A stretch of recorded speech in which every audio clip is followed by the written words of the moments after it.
Told you guys, man, as we get closer and closer, more news will drop and you will get more information as you go through it.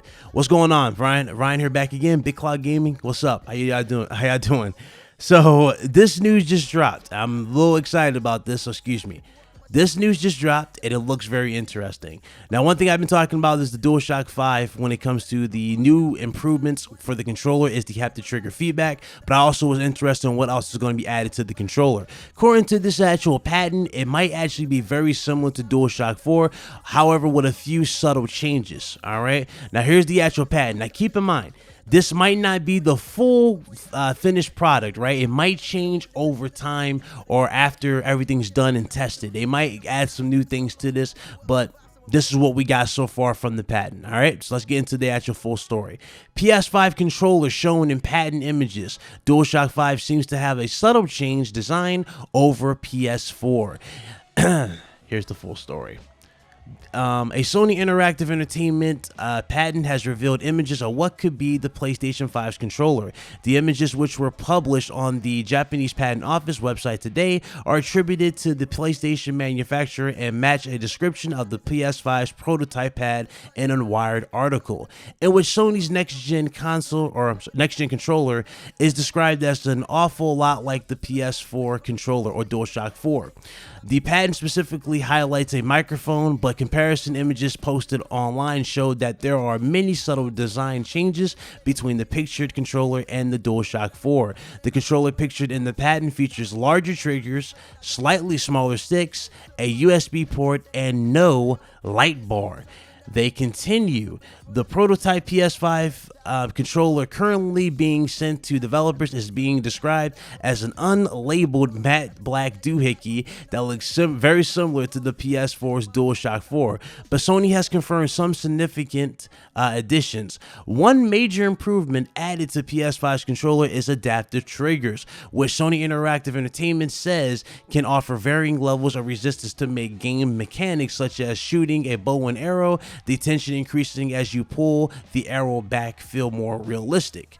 The PS5 controller, which will switch to USB-C for charging, also includes haptic feedback, with highly programmable voice coil actuators located in the left and right grips of the pad.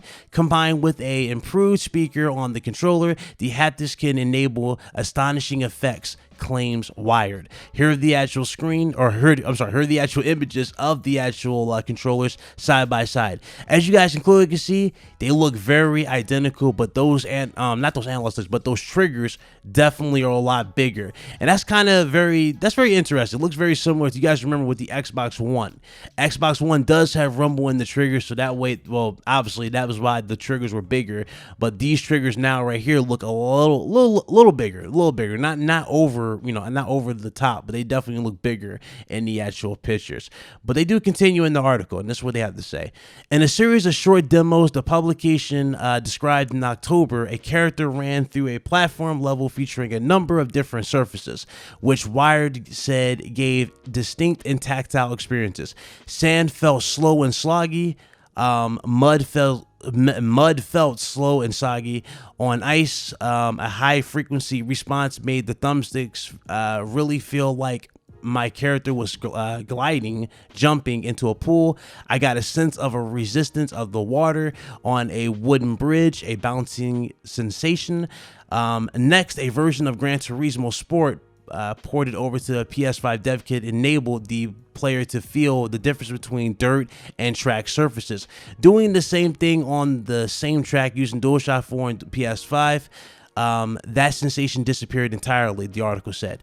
The PS5 controller is has a larger capacity battery, and haptic motors make it a bit heavier than the DualShock 4, it claimed. However, product manager Toshi Oki said the final version will come in a bit lighter than current Xbox One controllers with batteries in it. In the same article, Sony confirmed the PlayStation will use ray tracing in the actual hardware with accelerated ray tracing in the hardware, and the console will feature a completely revamped user interface and allow configuration with game installs, which we already knew about. That's kind of where it stops there. They're just going into more details of PS5. So okay. So there you guys go right there with all the details of this. This looks really, really good. It's very interesting. I did see some interesting comments about this on Twitter. Some people were actually torn away from the whole light bar. Some people like the light bar, apparently. Some people said the light bar is not on here, which is interesting, which is they were actually complaining about this. Me personally, again, some features can go. Light bar doesn't really have to be here. I mean, there's no real use for the light bar unless you have, I think, well, really wasn't the point of the light bar used for the camera. Now, if you don't have the camera, there's really no real use for the light bar. I mean, sure, it can light, it can change colors. If you die in a video game, it can turn from green to red to imitate your health and stuff like that, if you want, if you like that type of stuff. But really, at the end of the day, the light bar does indeed kill your battery in the long run when it comes to games, especially prolonged play. It does kill your battery. And again, remember the talks of supposedly a touchscreen. Now, the touchscreen was going to be added on this with a light bar. Well, your battery life was definitely not going to be that great. Now, since they're going with a larger battery, I guess that was the trade-off. Longer play in exchange for the light bar. And me personally, I'm okay with that. I am perfectly fine with being able to play my games wirelessly longer instead of having to worry about a light bar draining my battery and, you know, me having to plug the controller back in after a few hours of play, you know? So that's fine. As far as the triggers are concerned, they did say the the analog sticks are a little smaller.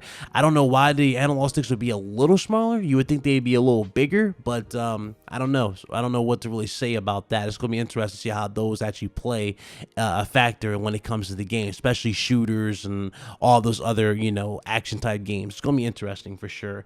I'm not sure what's the point of that indeed, but really, I guess we can all agree the main standout feature on this controller is definitely going to be the triggers. They're putting a heavy emphasis on these triggers, and you know, I want to see how these actually supposedly immerse you in the experience.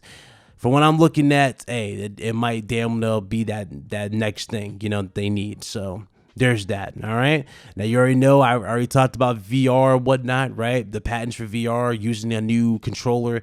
Best believe this feature, haptic triggers, are going to pass over into the new PlayStation VR controllers as well. All right. So you're going to definitely get some, pretty much, you're going to get some real immersive experiences out of PlayStation 5. And that's definitely going to be interesting to see what else is going to happen with the system going forward. But until next time, ladies and gentlemen, that's definitely going to bring me to the end of yet another video. If you missed my last one, it's on the channel. I do appreciate you guys checking it out. Thank you guys so much, everybody who's on the channel. And yeah, you guys be blessed. Y'all be easy. I do appreciate all y'all support. Thank you guys so much for everything. And I will see you on the next one. Until next time, it's Big Cloud Gaming, and I am most certainly signing out this time. Much love, none but peace. I'll let you guys.